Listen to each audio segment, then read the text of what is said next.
Hey, how you doing? Something weird happened to me the other day while I was training, and I couldn't help but wonder if it's just me or whether it's something that's happened to other people.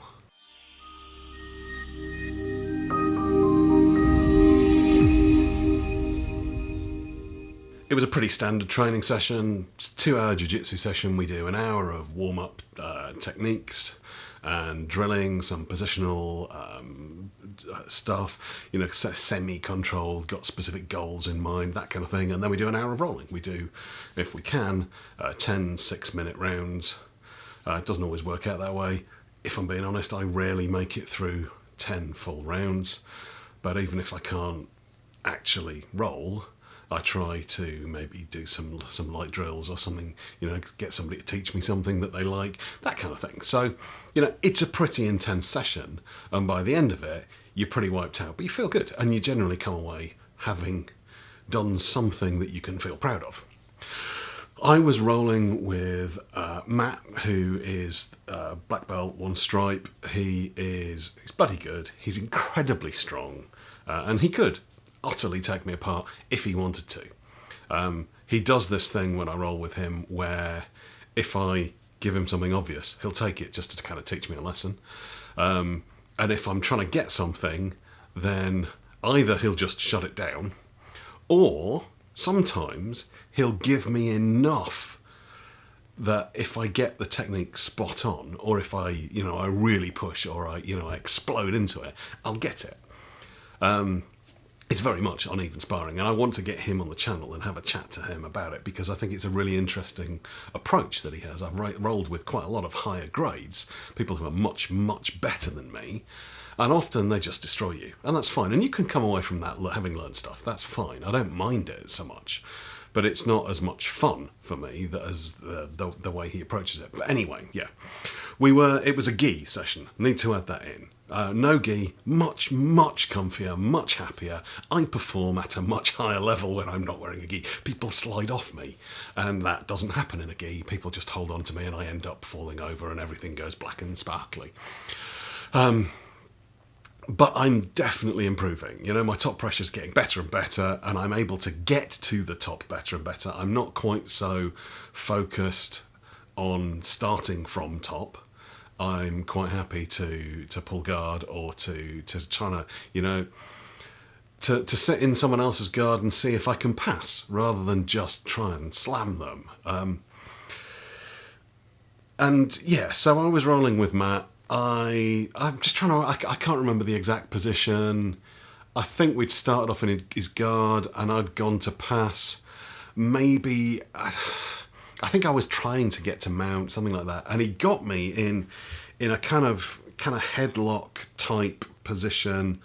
I was inside it, so I couldn't tell you for certain how it is. It's the sort of thing that in no-gi I don't worry about at all, because I know that if I can put up with the discomfort, and let's be honest, sometimes pain, then I can generally wiggle free. The only thing that's stopping my head popping out, as long as they're not underneath my chin, is either my nose, and we gave up on trying to protect that nose some decades ago, or my ears, and they're quite floppy and flexible. So the fact that it's later on in the session, I'm a bit sweaty, just makes it easier for me to get out. But with a gi, it's very different. But you can feel it. If somebody's got something like that on, and you know that it's not a choke, you're not going to go out to it, you can often tell whether you can escape or not.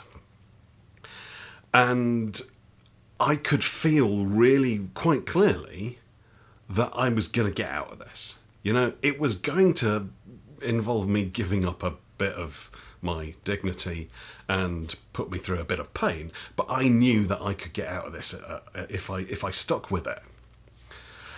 And then something weird happened, and it's never happened to me before. My brain just shut down. It just went, oh my God, this is horrific, you have to stop this now. I have never been claustrophobic in my life. It's not something that's ever really been that big an issue for me. And, I've been in a lot of headlocks, I've been in a lot of chokes, a lot of face cranks, a lot of very uncomfortable positions that I've just had to put up with the pain. And we're going to do a video all on the kind of slightly dysfunctional relationship we have with pain. We'll do another one on those at a later date. But yeah, it's never been a problem. But this time, I tapped. And I didn't even think about it. I didn't think, oh God, I can't deal with this, and tapped. I just tapped. It was an instinctive, God, I've got to get out of here. And that, yeah. And afterwards, I didn't really understand, to be honest, because that's never happened to me before. When I've tapped, it's because I have tapped. I've made a conscious decision to tap. If I've not been able to, I've said tap. On one or two occasions, I've just squeaked. And on a couple of occasions, I've gone out. And that's fine, that's kind of part of what you accept, that you expect this to happen, you kind of agree that that's part of the deal, and you just get on with it. And when that happens, it's fine. But this was really weird, because it was like there was a second Oz inside me that just went, whoa, no, fuck that, and tapped. And I didn't necessarily agree. I knew that I was getting out of this, and I'd started to wiggle my way out, and I was kind of framing, keeping my arms in nice and tight, because if I don't keep my arms in, he's going to punish me. And I was managing to stop it from becoming a choke, and I knew that I was squeezing. I could feel the pressure moving up, and I knew that, it wouldn't take long, and I'd be able to pop out. I also knew that the day after, I'd have a really stiff neck. But, that's okay, because that's how you get better at stuff. That's how you get stronger. It's how you improve. So, yeah, it was a bit of an eye-opener for me. And now I'm worried that I'm going to tap again without meaning to tap. And I wondered if maybe that's happened to any of you. And if it has, well, how did you deal with it? Now, I know in striking it's not really the same issue, because, when you go down or you're out in striking, you tend not to realise it's even happened until you find yourself lying on the floor or trying to get up and everything's gone wobbly. And that, it's different. This was, it was really weird. So yeah, has it happened to you? Has anything like this happened to you before? Because it's never happened to me before. The only time I've seen anything like this, I don't know if you follow Tom Scott, YouTuber, fantastic stuff, great guy. We've exchanged a few emails, trying to persuade him to do a collab with me. We've not managed to come up with anything that enticed him, but maybe one day.